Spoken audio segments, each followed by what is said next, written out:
tidak ada satupun makhluk yang bergerak di muka bumi kecuali Allah telah jamin rizkinya. Jangankan makhluk yang berakal, makhluk yang tidak berakal, mereka juga dijamin rizkinya. Binatang yang ada di sekitar kita, semuanya rizkinya telah dijamin oleh Allah. Demikian pula Nabi SAW pernah menyampaikan sebuah prinsip, dan itu beliau nyatakan dalam bentuk bisikan dari Jibril. Nabi SAW pernah bersabda, Inna ruhal kudus qad nafatha fi raw'i. Sesungguhnya Ruh Kudus telah membisikkan dalam batinku. Siapa Ruh Kudus? Siapa Ruh Kudus? Jibril alaihissalam. Innahu lan tamuta nafsun hatta tastakmila rizqaha. Sesungguhnya tidak ada satupun jiwa yang mati kecuali dia telah menghabiskan seluruh jatah rizkinya. Wa in abta'a anha, meskipun bisa jadi rizki itu datangnya agak telat. Allah kasih dikit-dikit sesuai dengan apa yang dia kehendaki. Lalu Nabi SAW memberikan pesan, khudhu ma hulla wada'u ma hurrim. Ambillah yang dihalalkan dan tinggalkan yang diharamkan. Sehingga dalam hadis ini beliau SAW mengajarkan prinsip bahwa rizki itu sama dengan ajal. Begitu orang hidup, pasti dia akan dapat rizki sepanjang dia hidup. Ketika dia mati, rizkinya selesai, rizkinya habis. Karena rizki, bagian dari takdir Allah, rizki itu berbanding lurus dengan ajal. Siapapun yang hidup, pasti akan dapat rizki dari Allah Subhanahu Wa Ta'ala. Prinsip semacam ini yang selalu kita tekankan kepada kaum muslimin ahlu sunnah. Sehingga siapapun dalam urusan rizki, kita perlu sadar rizki telah ditetapkan oleh Allah Subhanahu Wa Ta'ala. Hingga suatu ketika para sahabat datang kepada Nabi SAW, sebagaimana disebutkan dalam hadis dari Anas bin Malik yang diriwayatkan oleh Abu Dawud. Ja'a unasun ilan Nabi SAW faqal, Ya Rasulullah, qad ghala as-si'ru fasa'ir lana. Datang beberapa orang menghadap Nabi SAW dan menyampaikan, Ya Rasulullah, banyak barang yang harganya naik, maka turunkan harga agar tidak memberatkan kami. Ketika Nabi SAW mendapatkan permintaan semacam ini, beliau tidak membuat ketetapan untuk diturunkan harga. Padahal kalau menurunkan harga, mampu nggak beliau? Mampu. Kenapa? Karena beliau seorang pemimpin. Beliau sebagai kepala negara. Namun Nabi SAW tidak melakukan kebijakan itu. Dan beliau justru memberikan pemahaman kepada para sahabat tentang bagaimana konsep rizki. Beliau SAW bersabda, Innallaha huwal qabidul basitul musa'ir ar-razik. Sesungguhnya Allah, dialah yang melapangkan dan menyempitkan rizki hamba, al-musa'ir yang menetapkan harga, ar-razik dan yang memberikan jaminan rizki kepada hamba. Maksud dari hadis ini, wallahu a'lam, bahwa rizki kita telah ditetapkan oleh Allah, tapi tidak flat, tapi tidak datar. Kadang naik, kadang turun, sesuai dengan apa yang dia kehendaki. Al-Qabid, Al-Basit. Kadang Allah lapangkan dan kadang Allah sempitkan. Sehingga Allah punya dua nama yang bergandengan, Al-Qabidul Basit. Allah menyempitkan dan melapangkan rizki hamba. Karena dia yang mengatur. Kadang naik, kadang turun. Kadang naik, kemudian turun, bablas. Kalau sudah bablas, selesai, mati. Dan dia al-musa'ir yang menetapkan harga. Maka terkadang ada harga yang murah, sehingga untuk membelinya mudah, kita nggak sulit. Mungkin sekarang lagi banjir mangga, yang dulu mangga mahal, per kilo 30.000, mau beli sayang sama uangnya. Sekarang mangga murah, orang mau beli, gampang. Ada situasi tertentu di mana bahan makanan mahal, bahan makanan murah. Sesuai yang Allah kehendaki. Sehingga cara Allah Ta'ala membuat rizki hamba itu naik turun, diantaranya adalah dengan Allah mengatur. War-Razik, dan dia zat yang menetapkan rizki bagi para hambanya. Artinya sehebat apapun terjadi kondisi ekonomi global, misalnya sampai terjadi inflasi global, semua serba naik, sepanjang orang itu masih hidup dan dia dikasih rizki oleh Allah, dia pasti akan dapat makan. Dia pasti akan dapat makanan. Dia pasti akan mendapatkan rizki itu sesuai dengan apa yang ditetapkan oleh Allah Subhanahu wa taala. Baik. Sehingga bagian awal ini kita ingin menegaskan bahwa siapapun yang hidup, rizkinya telah ditetapkan oleh Allah Subhanahu wa taala. Selanjutnya, lalu apa manfaatnya kita berdoa kepada Allah mohon rizki? Bukankah rizki telah ditetapkan oleh Allah Subhanahu wa taala? Bukankah Allah Ta'ala telah menetapkan berapa jatah rizki yang akan kita dapatkan sepanjang kita hidup? Ayo. Yang pertama jamaah, jika kita perhatikan kehidupan yang dialami oleh Nabi SAW adalah kehidupan yang terbatas. Bahkan beliau pernah berdoa kepada Allah, Allahumma ja'al rizqa ali Muhammadin sallallahu alaihi wasallam qutan. Ya Allah, aku memohon kepadamu, jadikan rizki keluarga Muhammad itu cukup untuk makan. Jadikan rizki keluarga Muhammad cukup untuk makan. Sehingga kita bisa saksikan kehidupan Rasulullah sallallahu alaihi wasallam. Beliau kaya atau miskin, Pak? Ada situasi beliau punya banyak harta, dan banyak situasi di mana beliau hidup dalam kondisi pas-pasan. Beliau sholat subuh, selesai sholat beliau tidak langsung turun dari masjid, beliau berzikir sampai ketika waktu duha pulang. Ketika beliau pulang sampai di rumah Aisyah radhiyallahu anha, beliau bertanya, hal indakum min syai'? Kalian punya apa yang bisa dijadikan sebagai sarapan? Apa jawab Aisyah? Ma'indana syai'un ya Rasulullah. Saya enggak punya apapun ya Rasulullah untuk dipakai sarapan. Idzan asumannal yaum. Kalau begitu aku tak puasa. Pernah enggak Bapak menjumpai kayak gitu, Pak? Bapak pulang tanya sama istrinya, ada sarapan enggak? Gasnya habis, Bang. Enggak ada sarapan. Enggak ada sarapan bukan karena enggak punya bahan makanan, tapi karena enggak masak. Karena gasnya habis. Masih bisa beli.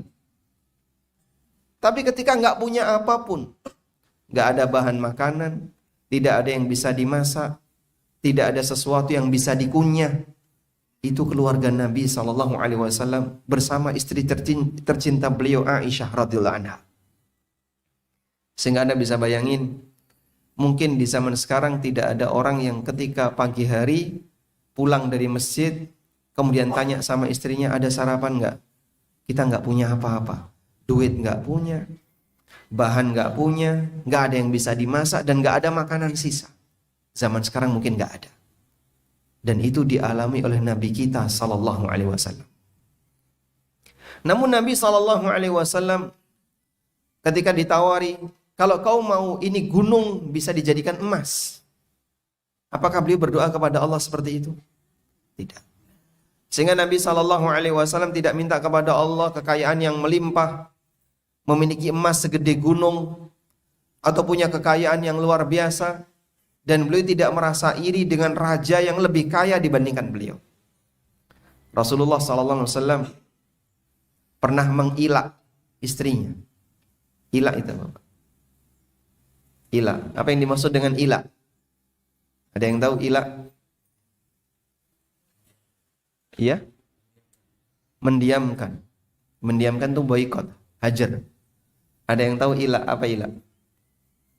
Lilladzina yu'luna min azwajihim tarabbusu arba'ati ashhur.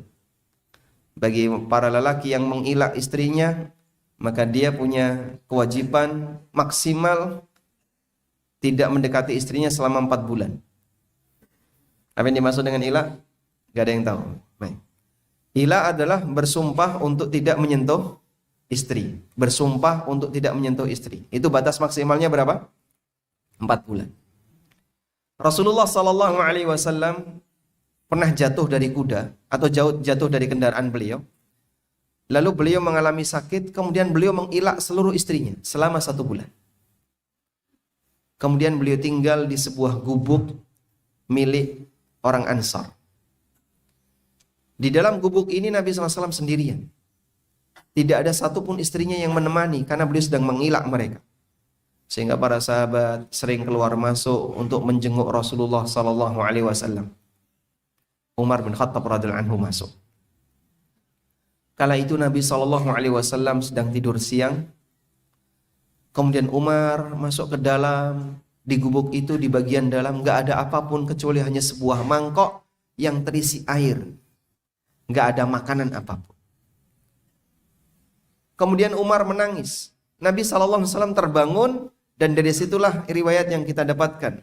Ngecap bekas dari tikar yang digunakan untuk tidur.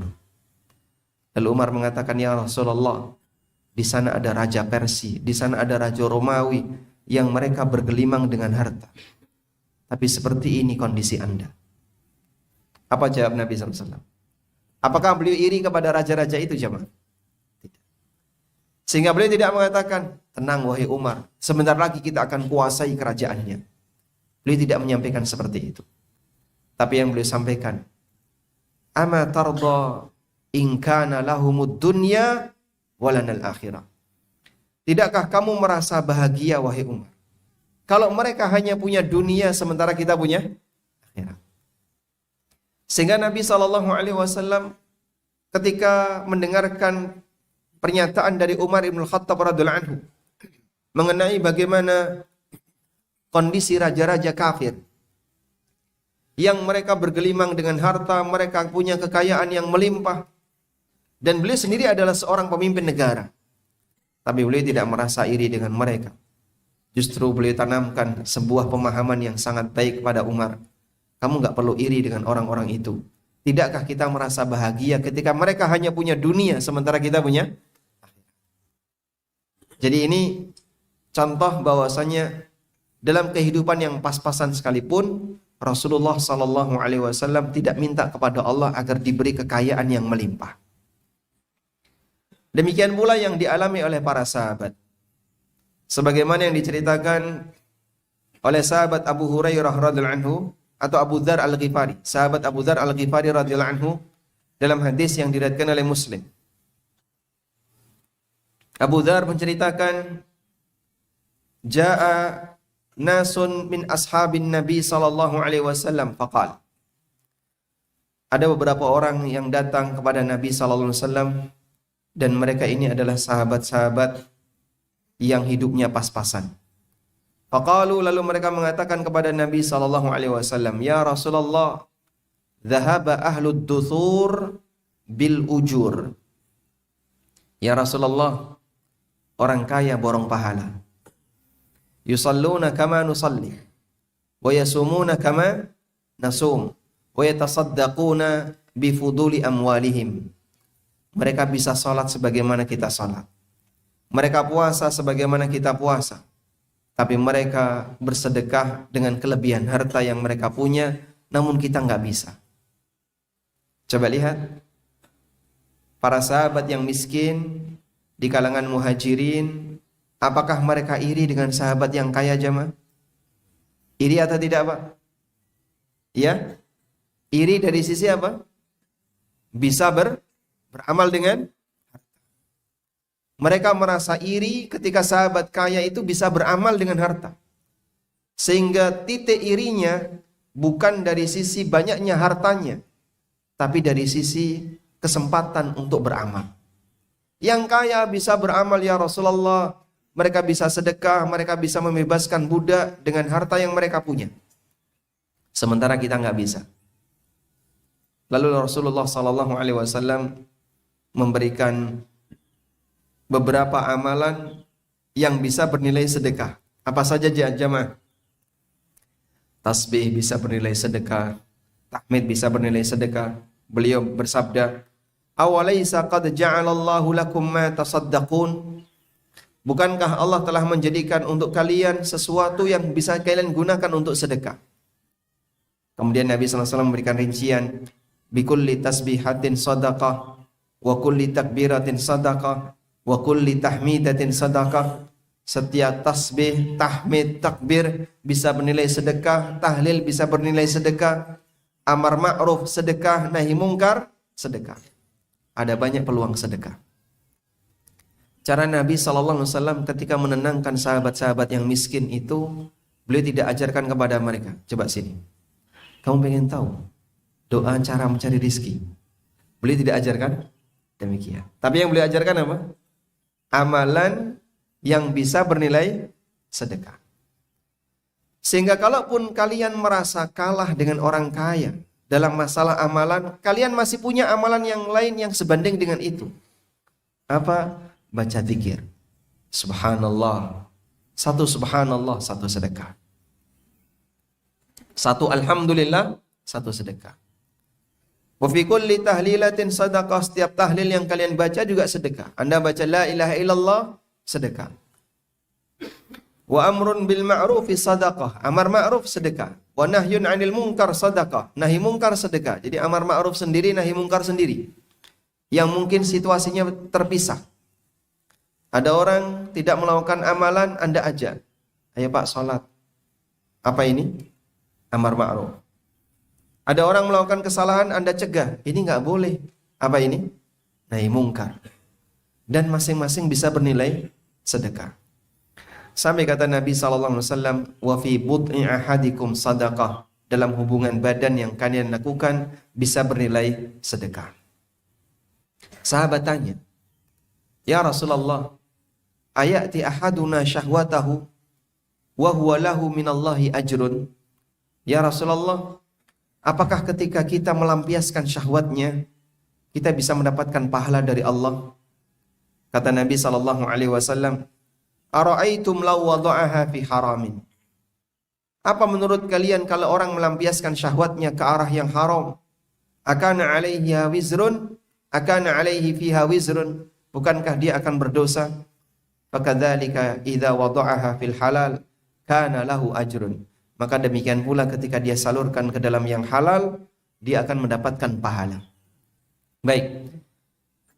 Kita dapat pelajaran berkaitan dengan masalah bagaimana persaingan antara sahabat miskin ini ketika mereka nggak pingin kalah dengan sahabat kaya.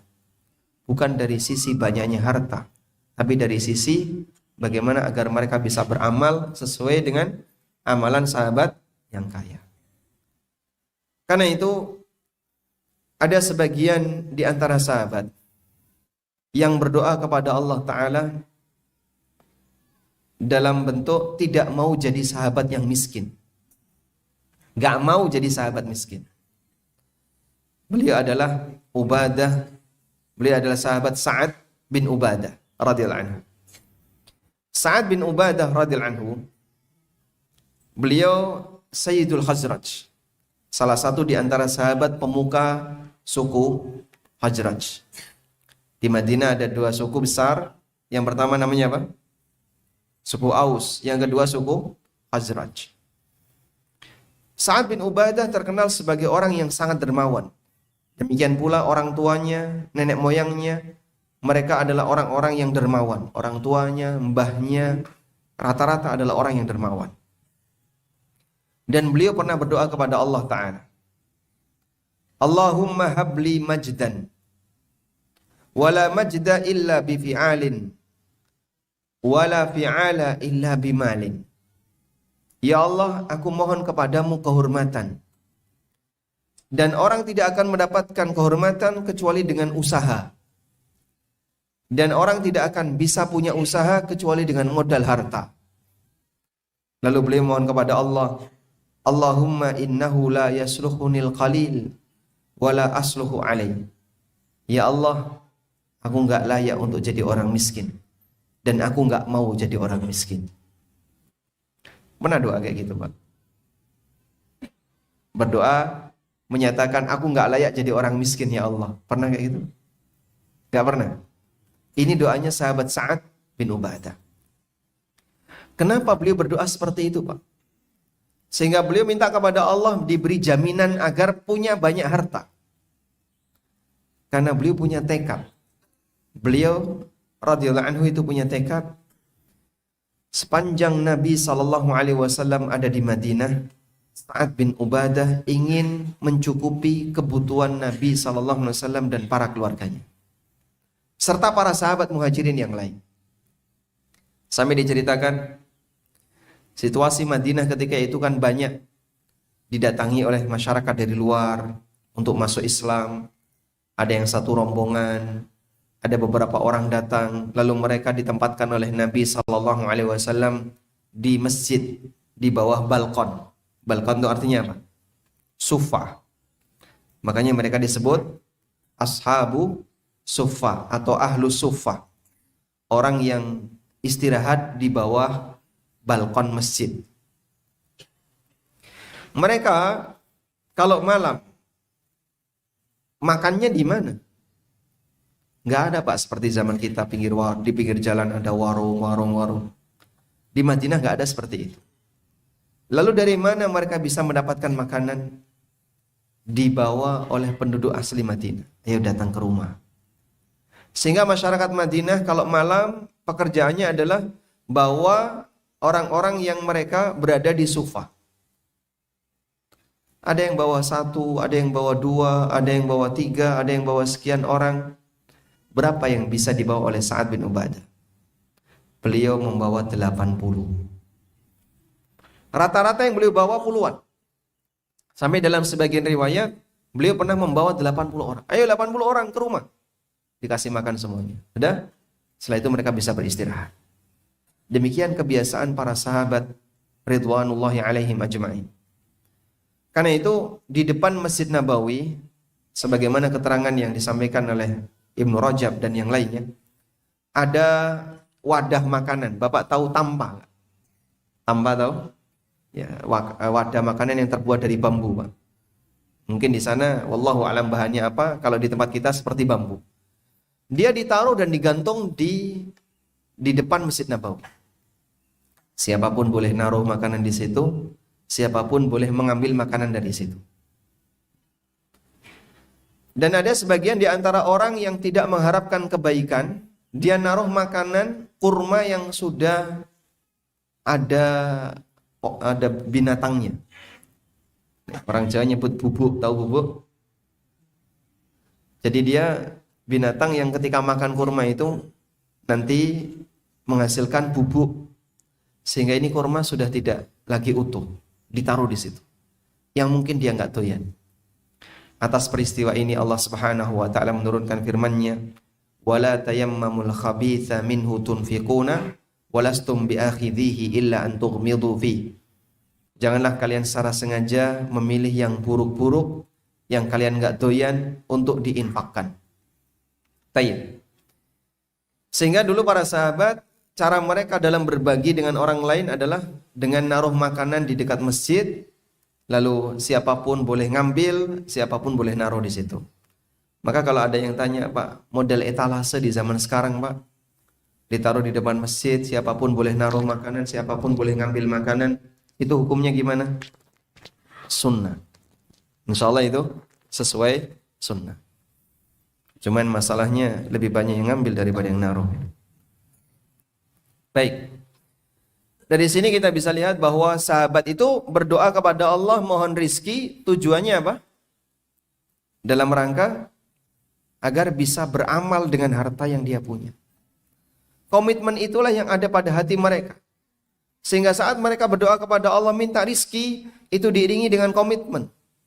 Kalau saya dikasih rizki, saya ingin agar nanti bisa memenuhi kebutuhan si A, memenuhi kebutuhan si B, memenuhi para santri yang membutuhkan dan seterusnya. Itulah komitmen mereka. Demikianlah yang dilakukan oleh para sahabat radhiyallahu taala anhum ajma'in. Baik. Selanjutnya jamaah, Nabi SAW, catatan berikutnya, Nabi SAW juga mengajarkan beberapa doa agar seseorang minta rezeki kepada Allah. Dan jika kita perhatikan, doa beliau mohon rezeki kepada Allah, tujuannya adalah agar orang itu tidak menjadi makin durhaka disebabkan karena ujian kefakiran. tidak menjadi orang yang durhaka disebabkan karena ujian kefakiran. Ada enggak Pak orang yang kemudian dia keluar dari syariat karena ujian kefakiran? Banyak. Sehingga dia enggak kuat, saya enggak sanggup Pak kalau seperti ini terus. Akhirnya dia kerja dengan cara yang haram. Atau bahkan sampai dia murtad disebabkan karena dia lebih milih dapat dukungan harta dari non-muslim sehingga dia tinggalkan agamanya. Realitas semacam ini banyak. Karena itu salah satu di antara doa Nabi SAW, Allahumma inni a'udzubika minal kufri wal faqri. Ya Allah, aku mohon perlindungan kepadamu dari kekufuran dan kefakiran. Kenapa beliau gandengkan ini? Karena tujuan kita minta kepada Allah rizki adalah agar kita tidak menjadi fakir yang menyebabkan kita nggak sanggup untuk menahan situasi itu sampai kemudian kita durhaka kepada Allah. Di mana banyak orang yang maksiat karena dia nggak kuat ketika diberi oleh Allah Ta'ala ujian fakir. Minimal yang dia lakukan adalah mengambil sesuatu yang haram. Minimal yang dia lakukan, bahkan waliyadzubillah, sebagian orang sampai menjual dirinya dengan melakukan praktek zina agar dia bisa mendapatkan bayaran. Yang lebih parah lagi adalah sampai kemudian dia keluar dari agama, yabi'u dinahu bi'aradin minad dunya, dia jual agamanya dalam rangka untuk mendapatkan sebagian kenikmatan dunia. Sehingga maksud doa memohon kepada Allah perlindungan dari kefakiran adalah agar tidak mengalami situasi seperti ini. Jangan sampai kefakiran itu mengantarkan dirinya kepada kemaksiatan yang lebih besar. Baik. Hal yang sama juga yang diajarkan oleh Nabi SAW. Di mana maksud berdoa kepada Allah agar beliau tidak mengalami kondisi miskin, kondisi kefakiran adalah agar tidak ditindas oleh orang lain, dihina oleh orang lain, diremehkan oleh orang lain. Karena kondisi ini menyedihkan bagi setiap muslim yang seharusnya dia bisa menjaga wibawanya. Saya ulang, Rasulullah SAW berdoa kepada Allah memohon agar dijauhkan dari sifat fakir dengan harapan agar tidak dihina oleh orang lain. Anda bisa hafalkan doa ini dari sahabat Abu Hurairah radhiyallahu anhu. Beliau bercerita, anna Rasulullah sallallahu alaihi wasallam kana yaqul. Rasulullah sallallahu alaihi wasallam pernah berdoa kepada Allah, Allahumma inni a'udzubika minal faqri wa a'udzubika minal qillati wadh-dhillah wa a'udzubika an adlima wa udlam. Allahumma inni a'udzubika minal faqri wa a'udzubika minal qillati wadh-dhillah wa a'udzubika an adlima au udlam. Ada berapa yang diminta? Ada 5 yang diminta dalam 3 kata a'udzubillah. Allahumma inni a'udzubika, ya Allah aku berlindung kepadamu. Yang pertama dari kefakiran.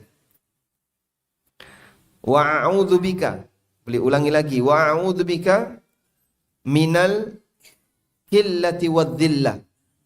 Dan aku berlindung kepadamu ya Allah dari kondisi miskin dan terhina.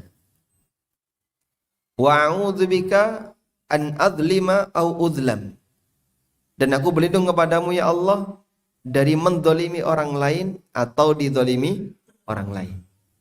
Nabi SAW meminta 5 hal: fakir, miskin, terhina, mendolimi, didolimi.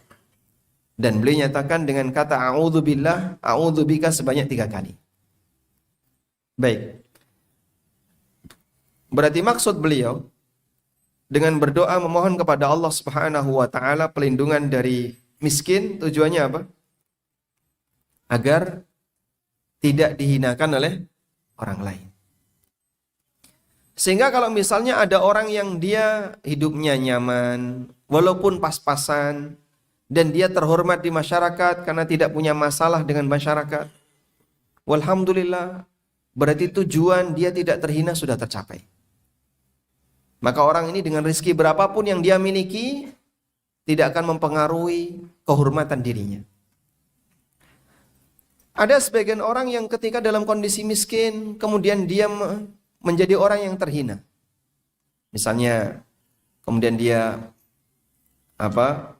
menjilat orang kaya, atau dengan cara kerja yang menghinakan dirinya, sehingga kehormatan dirinya jatuh.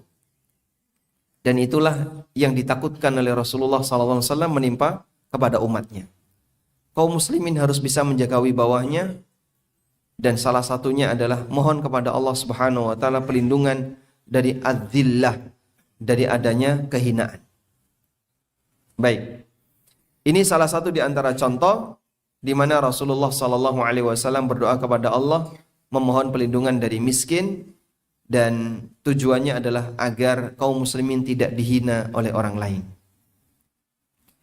Demikian pula dalam doa yang lain, Nabi SAW memohon perlindungan kepada Allah agar tidak terlilit utang. Karena kalau sudah terlilit utang, biasanya kalau ngomong sukanya bohong. Rasulullah SAW di penghujung salat menjelang salam, beliau sering berdoa kepada Allah, Allahumma inni a'udzubika minal ma'tham wal maghram. Ya Allah, aku berlindung kepadamu dari al-ma'tham, dari perbuatan dosa, dan al-maghram, dari kondisi terlilit utang, jatuh pailit. Sampai sahabat bertanya, ya Rasulullah, ara'aitaka sami'tu an taqul Allahumma inni a'udzubika minal ma'thami wal maghram. Aku lihat Anda ini sering sekali membaca Allahumma inni a'udzubika minal ma'thami wal maghram. Kenapa demikian? Kemudian Nabi SAW memberikan alasan, inna rajula idza gharima hadatha fakadzdzaba. Karena orang itu ketika terlilit utang, biasanya kalau dia ngomong sukanya bohong. Sehingga yang ditakutkan di mana, Pak? Bohongnya. Dan sebab kenapa orang itu bohong, karena dia didesak dengan utang. Sehingga setiap kali dia berjanji besok, tapi besok tanpa ujung, besok sebelum kiamat. Nah, besok tanpa ujung.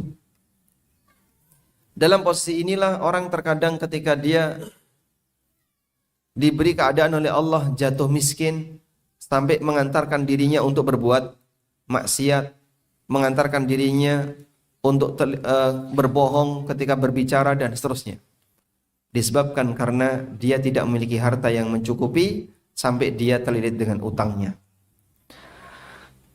Demikian pula dalam hadis yang lain, Nabi SAW pernah berdoa kepada Allah Subhanahu wa taala, Allahumma inni a'udzubika minad daini wa ghalabatir rijal. Ya Allah, aku mohon perlindungan kepadamu dari terlilit utang dan ditindas oleh orang lain. Karena salah satu di antara sebab orang tertindas adalah ketika dia punya utang. Ada kesempatan orang untuk terus nagih, menekan, menindas dan seterusnya. Maka Rasulullah SAW berdoa kepada Allah agar tidak mengalami situasi seperti itu, menjadi orang yang ditindas oleh orang lain disebabkan karena terlilit utang. Baik. Dari semua riwayat ini, kita mau menyimpulkan, sebenarnya apa sih Pak tujuan kita diajarkan berdoa mohon rizki? Apa tujuan syariat? Apa tujuan Nabi SAW yang mengajarkan kepada kita berdoa mohon rizki? Bukankah rizki kita sudah ditetapkan? Menjawab pertanyaan di depan tadi ya. Kalau rizki sudah ditetapkan, lalu kenapa kita berdoa untuk minta rizki kepada Allah Subhanahu wa taala? Jawabannya adalah beberapa hadis yang tadi kita sebutkan. Kita diajarkan untuk berdoa minta rizki, diajarkan untuk minta kekayaan, minta harta. Bukan kekayaannya yang kita harapkan, tapi pengaruh dari situ. Yang pertama adalah Kita diajarkan untuk berdoa minta harta kepada Allah agar kita bisa memberi manfaat bagi yang lain. Sebagaimana yang dilakukan oleh sahabat siapa? Sa'ad bin Ubadah. Sehingga beliau minta kepada Allah Ta'ala agar diberi kekayaan yang melimpah. Tujuannya adalah agar beliau bisa memberikan layanan bagi Nabi SAW, keluarga beliau dan para sahabat muhajirin. Dan komitmen itu beliau laksanakan. Sebelumnya ada satu doa yang pernah dibaca oleh seorang nabi, di mana beliau memohon kepada Allah Subhanahu wa taala kerajaan yang sangat luas yang tidak boleh dimiliki oleh siapapun setelah beliau. Nabi siapa itu? Sulaiman alaihissalam. Beliau pernah berdoa kepada Allah Subhanahu wa taala, Rabbighfirli wa habli mulkan la yanbaghi li ahadin min ba'di. Ya Allah, ampunilah aku dan anugerahkanlah kepadaku kerajaan yang tidak layak untuk dimiliki oleh siapapun setelahku. Allah kabulkan enggak? Allah kabulkan. Allah Ta'ala mengatakan di lanjutan ayat, Fasakharna lahur rih. Kemudian kami tundukkan kepada Sulaiman ar-rih, angin. Tajri bi amrihi rukha'an haitsu asab. Di mana angin ini bisa terbang sesuai dengan perintah Sulaiman. Rukha'an dengan terbang yang nyaman, haitsu asab ke arah yang beliau inginkan. Mau ke kanan, mau ke kiri sesuai dengan perintah Sulaiman. Wasyayatina kulla banna'in wa ghawwas wa akharina muqarranina fil asfad. Dan Allah tundukkan setan-setan. Yang dimaksud adalah jin.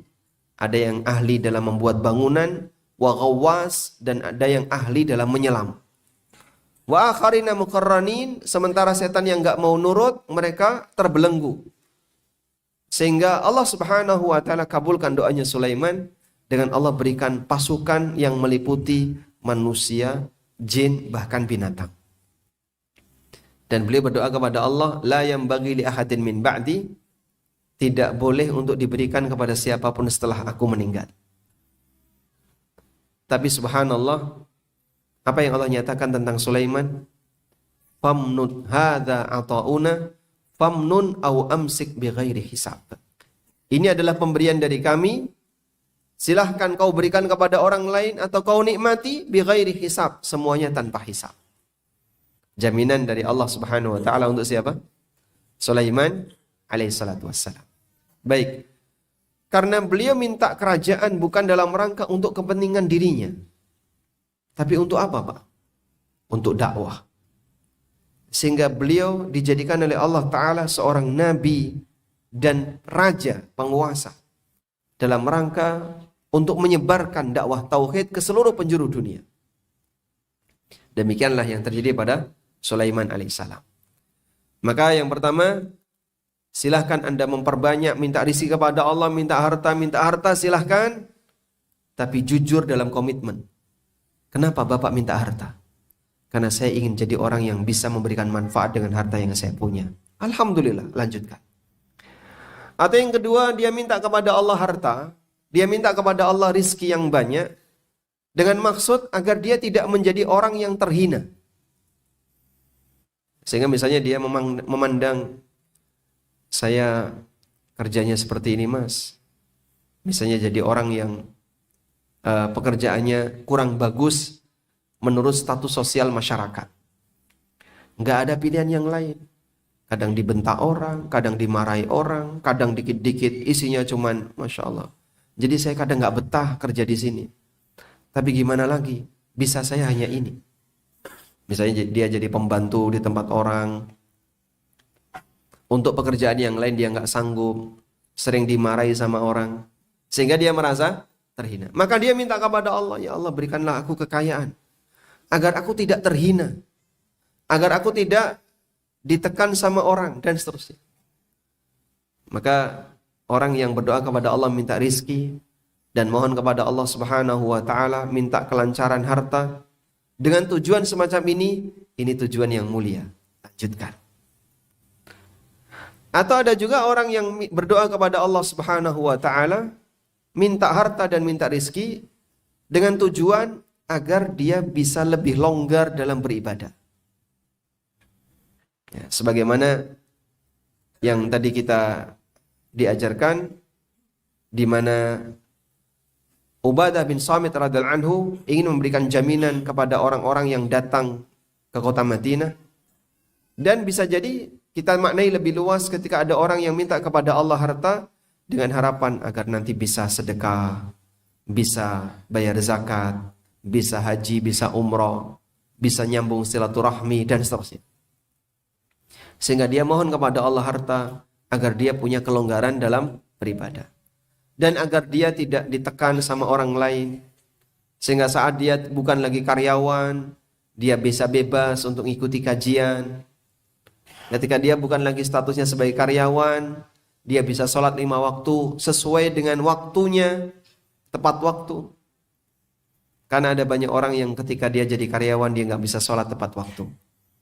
Itu contoh harapan ketika orang mohon rezeki kepada Allah Subhanahu wa ta'ala. Dan harapan-harapan yang lainnya. Berarti maksud kita belajar tentang doa mohon rezeki adalah bukan hartanya, tapi apa Pak? Manfaat di balik itu. Itulah yang diajarkan bagi seorang muslim. Sehingga kalau ada yang tanya, Pak, apa sih doa pemancing rezeki? Kalau kamu tahu terus mau digunakan untuk apa? Saya ingin minta kepada Allah rezeki yang melimpah, rezeki yang banyak. Kalau sudah dapat rezeki yang banyak, nah disitulah kemungkinan mungkin dia akan bingung. Kamu setelah mendapatkan rezeki yang banyak mau ngapain? Apakah hanya sebatas untuk ngumpulin duit? Atau biar bisa lebih sombong dibandingkan yang lain? Bukan untuk tujuan itu. Tapi lebih kepada masalah bagaimana ketika Allah kasih rezeki kepada kita agar kita tidak ditindas orang, kita tidak terhina dalam pandangan orang lain. Kita bisa memberikan manfaat bagi orang, kita bisa lebih leluasa dalam beribadah, dan seterusnya. Inilah niat-niat yang mulia. Baik. Meskipun demikian jamaah, ketika orang sedang dapat masalah, ada solusi yang diberikan oleh sebagian ulama. Yang solusi itu diantaranya adalah dengan memperbanyak istighfar kepada Allah. Dan istighfar dijanjikan akan mendapatkan apa? Kelancaran rezeki. Sebuah kisah yang ma'ruf yang mungkin Bapak Ibu sering dengar. Yang ternyata kisah itu diriwayatkan oleh Al-Qurtubi dari Ar-Rabi bin Sabih. Al-Qurtubi meriwayatkan dari Ar-Rabi bin Sabih. Beliau pernah bercerita, syaka rajulun ilal Hasan al-Jadubah. Ada orang yang datang kepada Imam Hasan al-Basri mengadukan musim paceklik yang sedang terjadi. Maka Hasan memberikan saran, istaghfirillah, kamu harus banyak beristighfar. Orang kedua datang dan menyampaikan, dia mengadukan kepada Hasan al-Basri, saya itu susah untuk nyari duit. Kerja di mana-mana sering gagal, penghasilannya terbatas. Solusinya bagaimana? Apa kata Hasan? Istaghfirillah, perbanyak istighfar kepada Allah. Orang ketiga minta atau dia mengeluhkan kepada Hasan, sudah lama nikah tapi belum dapat anak. Maka Imam Hasan menyarankan kepadanya, istaghfirillah, perbanyak istighfar kepada Allah. Murid beliau, Ar-Rabi bin Sabih, kemudian tanya kepada Hasan, ataka rijalun yashkuna anwa'an wa amartahum kullahum bil istighfar. Ada banyak orang yang datang kepada Anda mengadukan aneka masalah yang mereka punya. Subhanallah. Dan demikianlah para ulama ya. Mereka tidak hanya jadi tempat bertanya dalam masalah hukum dan agama, bahkan mereka juga jadi tempat penampung curhatan para jamaah. Dari sejak zaman tabi'in itu sudah mengalami seperti itu. Datang orang punya masalah, datang orang punya masalah, dan sebagainya. Itulah ulama. Padahal mohon maaf, ulama punya masalah enggak Pak? Hah? Banyak. Ulama punya masalah. Beliau juga manusia. Cuman mereka lebih banyak mendiamkan masalah itu. Sehingga masyarakat awam yang mungkin mereka nggak tahu tentang bagaimana sih suasana batinnya para ulama, mereka ketika punya masalah nggak bisa sabar, pengen curhat. Tempat curhatnya ke mana? Kepada ulama. Itulah jamaah. Para ulama, mereka curhat kepada siapa? Kepada jamaahnya. Wahai jamaah, saya punya utang, gimana jamaah? Sopan nggak kayak gitu, Pak? Terus gimana Pak Ustadz kalau Pak Ustadz punya utang? Ya sudah, tolong dibantu. La haula wala quwata illa billah. Baik. Mereka datang kepada Hasan Al-Basri dan menyampaikan satu demi satu mengadukan, saya punya masalah ini, saya punya masalah ini, saya punya masalah ini. Imam Hasan Al-Basri rahimahullah, beliau hanya memberikan saran, istaghfirillah, istaghfirillah, istaghfirillah. Perbanyak istighfar kepada Allah, perbanyak istighfar kepada Allah. Sampai Ar-Rabi' bin Sabih terheran. Inna rijalan ya'tuka yashkuna anwa'an. Banyak orang yang datang kepadamu, mereka mengadukan berbagai macam masalahnya, tapi jawabannya kok cuma satu. Amartahum bil istighfar. Anda cuma memerintahkan mereka untuk istighfar. Faqala, lalu kata Imam Hasan, ma qultu min indi syai'an. Aku tidak berani untuk menyampaikan jawaban yang aku nggak punya ilmunya. Yang aku tahu cuma itu. Aku tidak berani untuk memberikan jawaban yang aku nggak punya ilmunya. Yang aku tahu cuma itu. Innallaha azza wa jalla yaqul, karena Allah Ta'ala berfirman. Beliau kemudian mengutip firman Allah di surat Nuh ayat 10 sampai ayat 12. Faqultu astaghfiru rabbakum innahu kana ghaffara yursilis samaa'a 'alaikum midrara wa yumdidkum bi amwalin wa banina wa yaj'al lakum jannatin wa yaj'al lakum anhara. Nuh pernah memerintahkan kepada umatnya. Faqultu, lalu aku sampaikan, istaghfiru rabbakum, mintalah ampunan kalian kepada Rabb kalian. Sejahat apapun perbuatan syirik yang kalian lakukan, mintalah ampunan kepada Allah Ta'ala. Lalu Nuh memberikan janji, siapa yang rajin mohon ampunan kepada Allah, yursilis samaa'a 'alaikum midrara. Allah akan kirim hujan yang deras kepada kalian. Sehingga kalian tidak akan kekurangan air. Kalian tidak akan mengalami situasi paceklik sehingga membuat orang sampai kehabisan air. Wa yumdidkum bi amwalin wa banin. Allah akan melampangkan kepada kalian dengan Allah berikan harta dan anak keturunan. Orang kalau sudah punya dua ini Pak, Masya Allah, hidupnya sangat bahagia. Dia punya harta dan dia punya anak keturunan yang akan melanjutkan untuk mewarisi hartanya. Karena setiap orang itu butuh, kalau saya tua nanti siapa yang merawat?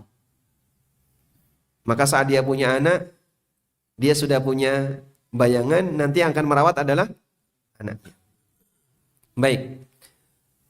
Wa yumdidkum bi amwalin wa banin wa yaj'al lakum jannatin wa yaj'al lakum anhara. Dan Allah akan memberikan kepada kalian kebun-kebun yang penuh dengan buah dan Allah akan berikan sungai-sungai yang bisa mengalir. Itu janji Allah dalam Al-Quran.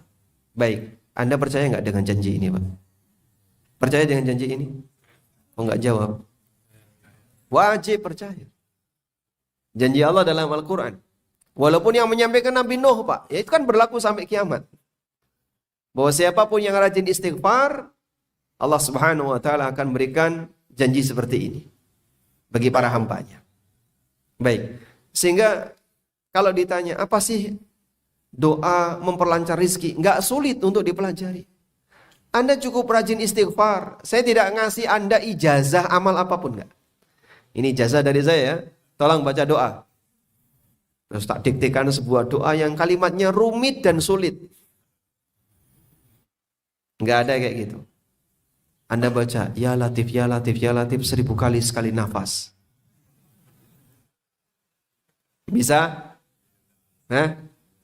Nggak bisa. Butuh bantuan oksigen. Ya Latif sekali nafas 1000 kali. Mustahil. Kita nggak ngasih ijazah seperti ini. Dalilnya ada dalam Al-Quran, hadis Nabi SAW, mudah untuk dihafal. Kalau Anda mau mencari rizki, doa apa sih yang bisa memancing rizki? Anda cukup buka Al-Quran dapat. Anda cukup buka Hisnul Muslim, buku Hisnul Muslim punya? Banyak yang punya ya. Kumpulan doa dan zikir dari Al-Quran dan Sunnah. Banyak yang punya. Dapat, mudah untuk mendapatkannya. Tidak ada doa yang rumit untuk mohon rizki kepada Allah. Cuman masalahnya kembali kepada tadi. Apa tujuan Anda? Baik. Sehingga Hasan Al-Basri rahimahullah ta'ala memberikan panduan. Kalau Bapak ingin mendapatkan rizki yang lancar, perbanyaklah istighfar, banyak mohon kepada Allah Subhanahu wa ta'ala, ampunan dan seterusnya. Qala ar-rajulu lil Hasan al-Basri. Kemudian ada orang yang berkata kepada Hasan Al-Basri, "Amma yastahyi ahaduna min rabbih? Naf'alu dhanba, thumma nastaghfirillah, thumma naf'aluhu marratan ukhra, thumma nastaghfiru wa hakadha." Lalu ada orang tanya kepada Hasan Al-Basri, apa kita enggak malu, wahai Imam Hasan?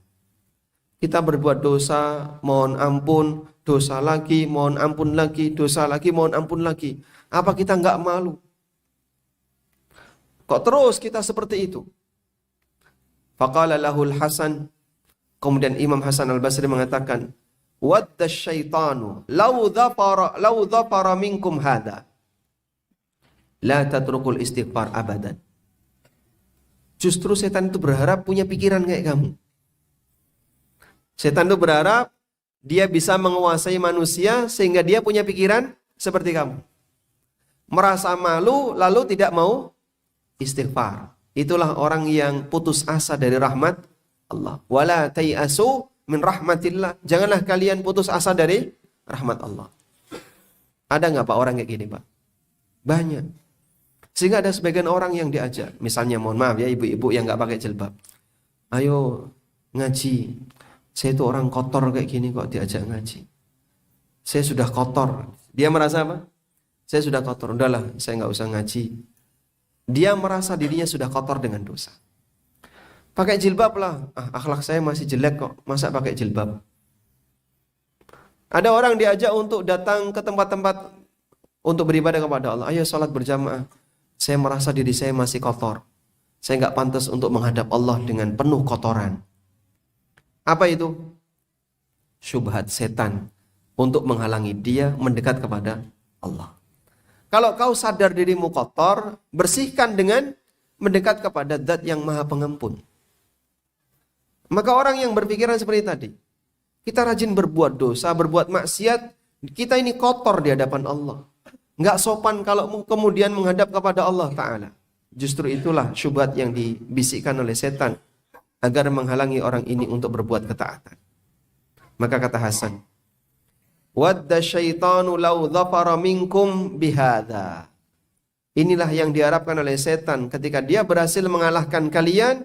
Dia ingin menggoda kalian dengan cara seperti ini. Ditanamkan pikiran, dia merasa kotor, sehingga tidak mau untuk rajin istighfar kepada Allah. Tidak mau untuk banyak mohon ampun kepada Allah. La tatrukul istighfar abada. Jangan pernah meninggalkan istighfar selamanya. Sehingga jamaah, sekali lagi ya, dalam rangka untuk belajar tentang zikir, bagaimana mendapatkan rizki, nggak sulit bagi kita. Salah satunya apa? Rajin baca istighfar. Doa yang lain apa Pak? Doa yang mungkin sudah sering kita dengar. Dari sahabat, dari Ummul Mukminin Ummu Salamah radhiyallahu anha, diriwayatkan oleh Ibnu Majah dan statusnya sahih. Ummu Salamah mengatakan, kana yaqulu idza shalla subha hina yusallimu. Nabi SAW begitu salam pada waktu salat subuh, beliau langsung berdoa, Allahumma inni as'aluka ilman nafi'a wa rizqan thayyiba wa amalan taqabbala. Ya Allah, aku mohon kepadamu ilmu yang bermanfaat, rezeki yang halal, dan amal yang diterima. Hafal doa ini Pak? Hafal. Kemudian juga dalam doa salat, duduk di antara dua sujud, kita baca apa? Rabbighfirli warhamni wajburni warfa'ni wa'afini warzuqni. Kita minta kepada Allah, warzuqni, berikanlah aku rizki. Dan doa ini yang dibaca di antara dua sujud, ini urutannya tidak harus persis. Sehingga boleh, karena ada banyak riwayat, ada banyak redaksi. Sehingga Anda misalnya nggak urut seperti tadi, boleh nggak Pak? Boleh. Tapi ada unsur-unsur minta tadi. Rabbighfirli warhamni wajburni warfa'ni wa'afini warzuqni. Minta kepada Allah rizki salah satunya. Baik. Ada sebagian di antara ulama yang mengatakan bahwa minta rizki ketika salat hukumnya dilarang. Minta dunia ketika salat hukumnya dilarang. Dan ini pendapat penulis kitab Ar-Raudul Murbi'. Namun wallahu alam, pendapat yang lebih kuat diperbolehkan untuk minta dunia ketika salat. Dan salah satu di antara dalilnya adalah Nabi SAW minta kepada Allah rizki ketika duduk di antara dua sujud. Demikian pula Nabi SAW minta perlindungan minal ma'thami wal maghram, dari perbuatan dosa dan terlilit utang, yang beliau baca menjelang salam. Sehingga ini semuanya dalil boleh minta dunia kepada Allah Ta'ala ketika salat. Wallahu alam. Walhamdulillahirabbil alamin. Insyaallah bisa dipahami ya. Baik, mungkin demikian sebagai pengantar yang bisa kita sampaikan. Sehingga di kesempatan ini yang Anda dapatkan bukan ijazah doa dan zikir pemancing rizki, karena doa dan zikir pemancing rizki sudah banyak disebutkan dalam Al-Quran dan gak sulit untuk dipelajari, tapi lebih kepada bagaimana mengatur suasana batin ketika minta rizki kepada Allah Subhanahu wa ta'ala.